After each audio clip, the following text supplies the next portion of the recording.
saya sebagai kepala Badan POM, saya suka dikritik dan saya menganggap kritikan itu adalah vitamin untuk apa berbuat lebih baik lagi kepada masyarakat. Saya tidak takut. Ya. Jadi karena sebagai kepala Badan POM, saya merasa pertanggungjawaban saya kepada Presiden dan kepada paling akhirat saya orang yang yakin akan paling akhiratnya.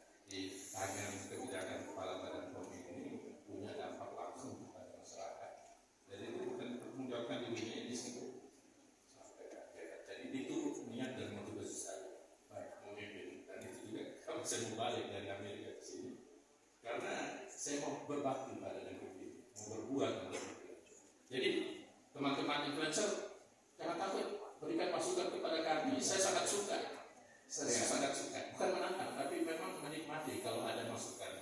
Ya, kritik boleh, asal konstruktif kritiknya. Kan begitu Pak? Konstruktif dalam artian saya itu ada faktanya, ada faktanya, bukan sekedar ada basisnya, tapi bukan sekedar penilaian. betul, bukan opini saya, tapi harus konstruktif, ada dasarnya.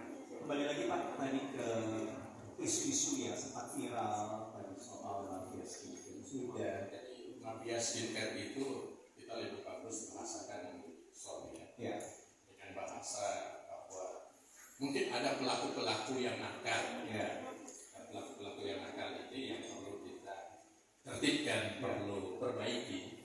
Walaupun misalnya seandainya ada review dari teman-teman influencer, ataupun netizen secara umum gitu Pak ya, yang kemudian bisa berdampak juga kepada produk-produk lokal yang kemudian secara daya saing juga akan terdampak.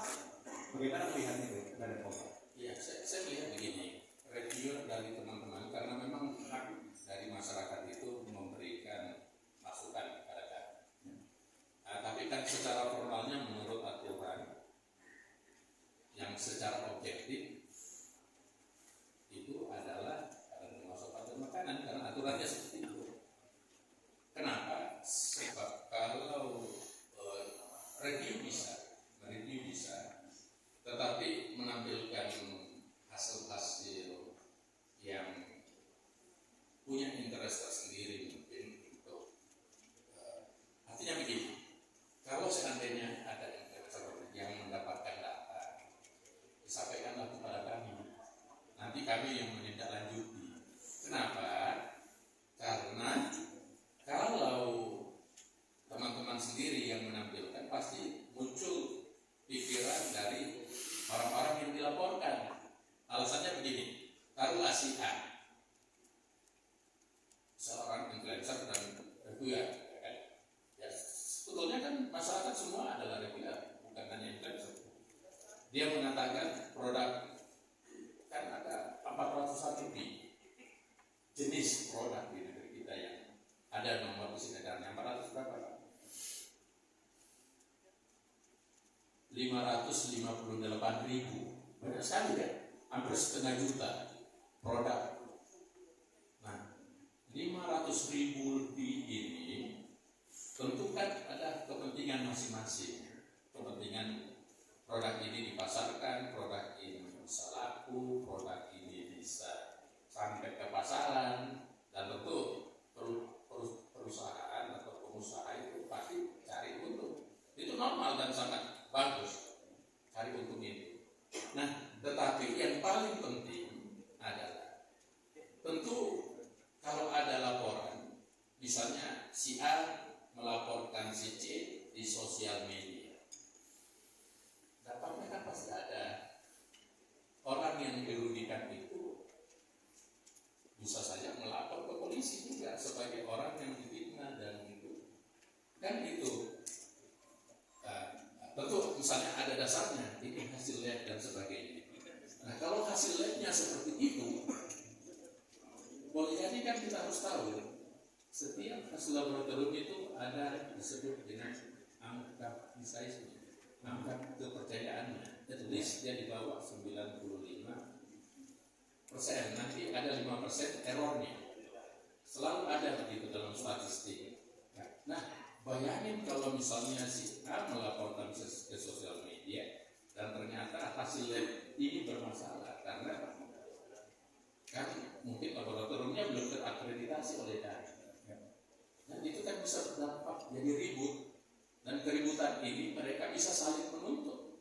Dan saya juga sudah mendapat banyak laporan. Jadi saya berterima kasih kepada teman-teman influencer yang sudah memberikan laporan ke kami, baik itu tentang hasil lab ini, tetapi kita tidak ingin itu berdampak yang lebih besar.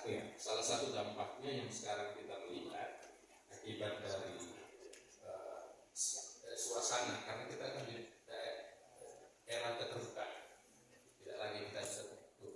Dampaknya adalah ekonomi nasional kita yang dikembangkan oleh para pengusaha dalam negeri ini dengan ribut-ribut kayak begini, dampaknya besar.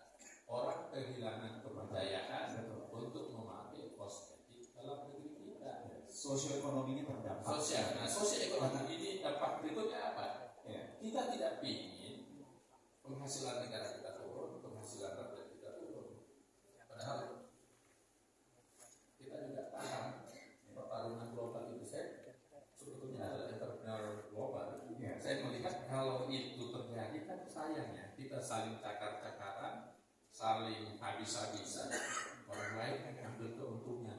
Jadi persepsi itu yang kita lihat, sehingga kita tetap ingin mengadahi teman-teman influencer. Kalau ada kita apresiasi kalau lakukan penelitian A, penelitian B, silakan. Tapi mohon sebelum diumumkan ke publik disampaikan ke kami.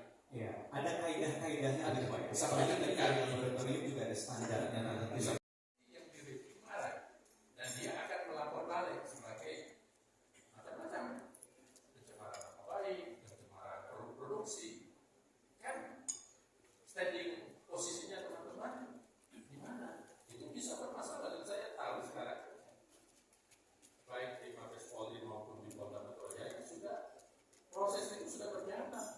Saya ingin melindungi teman-teman semuanya, karena saya tidak ingin karena niat baik yang begitu tulus untuk melindungi rakyat yang lain, ya kan, rakyat banyak, tetapi metodenya salah sehingga teman-teman kawan-kawan dituntut sama yang lain, dan itu berarti kan, nah kalau diserahkan kepada POM, dan POM akan bertanggung nanti, akan kalaupun misalnya dituntut dengan PT UM atau pra peradilan, kita sudah siap, karena standing aturannya ada di kami, otoritasnya ada di kami. Itu yang kita ingin teman-teman. Kenapa saya umumkan? Saya ingin mencari duta pada POM, karena saya akan tunjuk nanti, bukan saya, kami akan mengevaluasi siapa kira-kira yang bisa menjadi tim kita. Dan pada saat menjadi duta, itu standing partnya bahwa Anda adalah sebagai perwakilan badan POM.